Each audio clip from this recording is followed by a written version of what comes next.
This would not be a time for us to have theory or to speculate on what caused the crash. We have a number of agencies that are here that are responsible for doing a thorough and full and complete investigation to determine all the causal factors. You just heard the CEO of the Toronto Airport Authority, Deborah Flint, speaking on the terrifying plane crash at Pearson International Airport, where a Delta-operated jet flipped upside down during landing. And as we await details on the cause of the crash, incredibly, no one was killed, and many of the 80 passengers and crew on board were unharmed. Authorities say of the 21 people who were injured in the crash, only 3 had critical but non-life-threatening injuries. NewsNation's Alex Caprariello joins us now from Toronto with the latest. There's no doubt about it. 80 people who were aboard that Delta aircraft are lucky and happy to see the sunrise this morning in Toronto. I was just in a plane crash.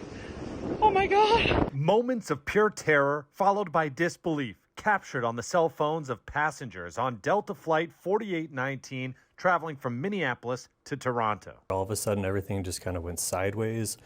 And then the next thing I know is kind of a blink and I'm upside down, still strapped in. Airport officials confirmed there were 76 passengers and 4 crew members on board. 18 individuals sustained injuries, but we're hearing they're all considered non-life-threatening. Miraculously, no lives were lost. Local paramedics report 3 people in critical condition, including 1 pediatric patient transported to a children's hospital in Toronto. Officials are now saying everyone on board is doing well. What I saw was everyone on that plane suddenly became very close in terms of how to help one another, how to console one another. Investigators are still piecing together exactly what went wrong, but it appears weather may have contributed. A winter storm hit Toronto over the weekend, leaving the tarmac snow-covered and winds gusting as high as 40 miles per hour.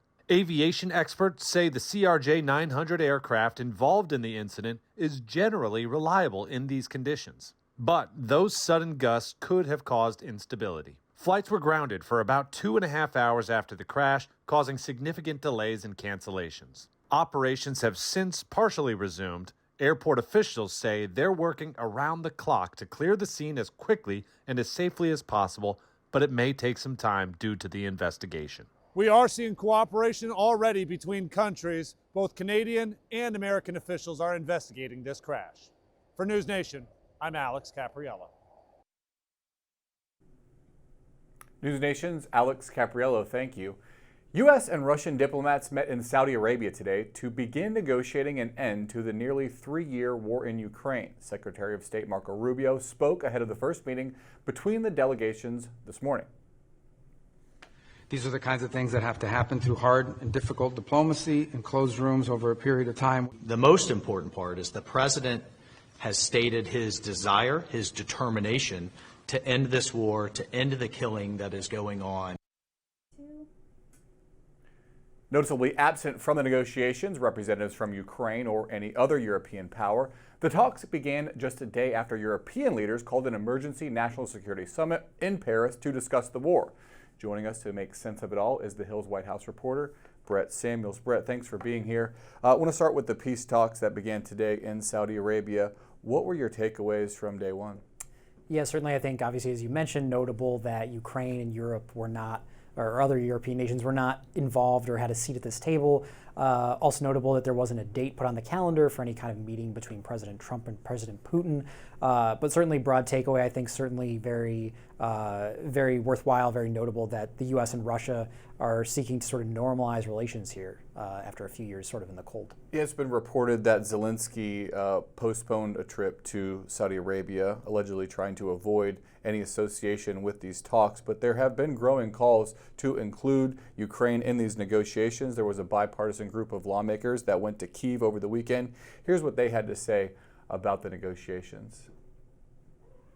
I don't think we believe any just peace can be reached without the participation and leadership of Ukraine. Of course they have to be at the table. There are thousands of people who have given their lives to defend this country. Does anybody really believe it? So pretty strong words there from bipartisan lawmakers, including Republicans. Is there any talk of bringing Ukraine and NATO into these negotiations in a significant way? Yeah, so one of the things we heard from Secretary of State Marco Rubio after these talks ended earlier today was this idea that he acknowledged that Ukraine and Europe will have to have a say in these negotiations because they're a party to this conflict and what's happening on the ground in Ukraine. So certainly I think there is an openness to bringing Ukraine in at some point, but the question is from the Trump administration whether they do it on the earlier side or whether they hash out some kind of agreement with Russia and then bring Ukraine into the fold. Now, Putin would obviously be content with having Ukraine sidelined in these negotiations, but Zelensky says he's not going to agree to any deal that he's not a party to during the negotiations.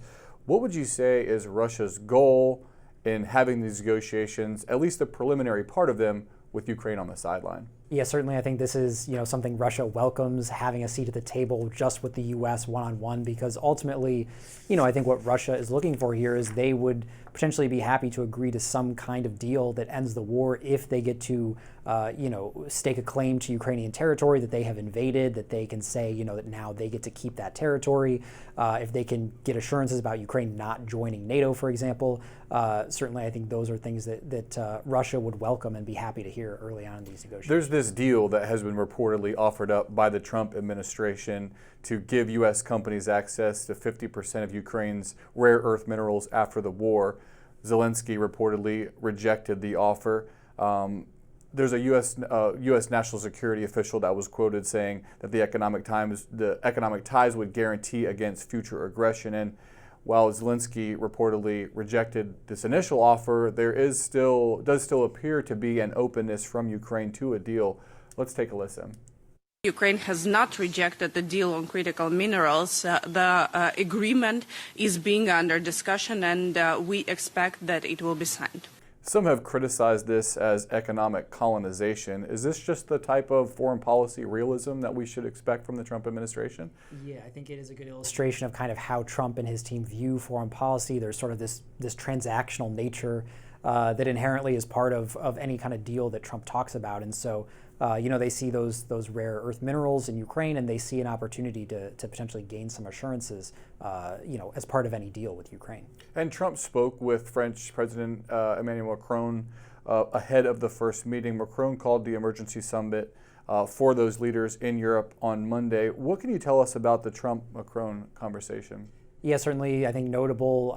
It was their first call, since all this sort of unfurled about Trump's call with Putin, Trump's call with Zelensky, and so on. They agreed to stay in touch about the war moving forward. But I think obviously, where Macron was once Trump's arguably top ally in his first term, I think Macron is someone who Trump is maybe treating not necessarily as an afterthought, but certainly as sort of someone that he'll follow up with after the fact, following negotiations with Russia, for example. What about the rest of Europe? How are leaders across the continent responding to this initial meeting that just really included the U.S.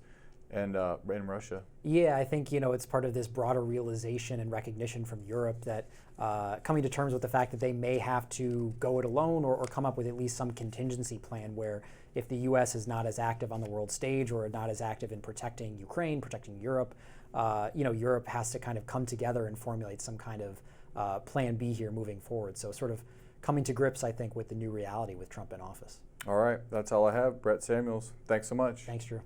And that's today's Daily Debrief. I'm Drew Petrimoulx. Be sure to like, share, and subscribe to the Hills YouTube channel. And come back here soon for the intersection between politics and policy.